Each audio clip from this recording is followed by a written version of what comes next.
Hello everyone, here we're back for Southern Pines, hole 4, par 4.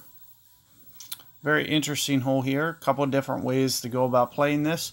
I do recommend going over to this side for extra mile. You'll probably need a katana ball to do it safely, which is going to be very similar to probably what I'm going to do. I'm going to use a Titan ball.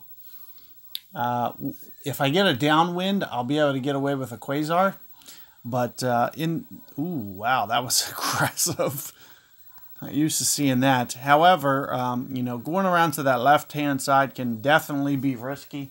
It really cuts off your angle as well. So that's one of the reasons that you're going to see me go this way. I was going to use a Titan.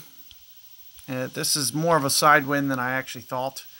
So what I'll usually do is add some elevation here, maybe 30%, because I'm going to go relatively full, 8 rings. So I want to make sure that, okay, so that's 5 rings. I'm not going to go absolutely full, but it's going to be close. And you can see that I'm going to make sure that 8 rings are at least accounted for. And very close to relatively max. It doesn't need to be, spot on or anything. So I hit a great ball to the right, should still hold, definitely does. And as I mentioned, we're going to have a much better angle when we hit it over here. You can see that it's much more straightforward.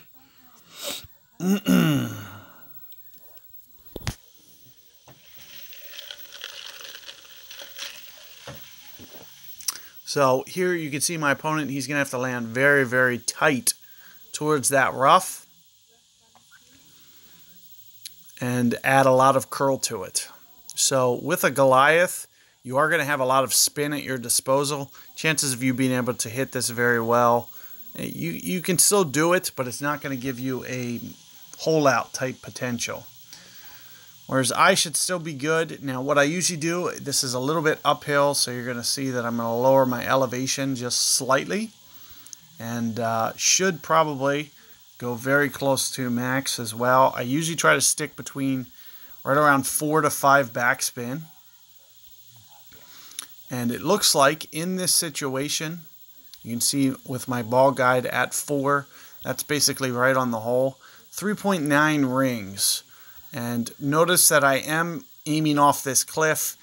That usually kind of messes with you a little bit. It could end up, costing me. What I'm going to try to do is I'm going to just try to curl it just to kind of counter the effects of that wind, but go the exact ring number. So that's going to kind of hopefully help me here to kind of straighten out this line. Looks like I had it for the most part, just needed just a little bit more of that counter curl. But one of the things that I might do is sometimes I'll overplay the wind to kind of offset that counter, wind effect. But in that regard, I don't want to keep moving to lower ground. This game has kind of a glitchy type way that the wind plays. So you do want to be very careful as to overplaying wind rings. So when, my accuracy, for example, is, I think it's about 70 on this Guardian, give or take, 78 maybe, which is close to 1.4 per ring. So if my wind is 6, then I'll go about 4 rings. But let me split these up. I'll catch you guys on the shootout.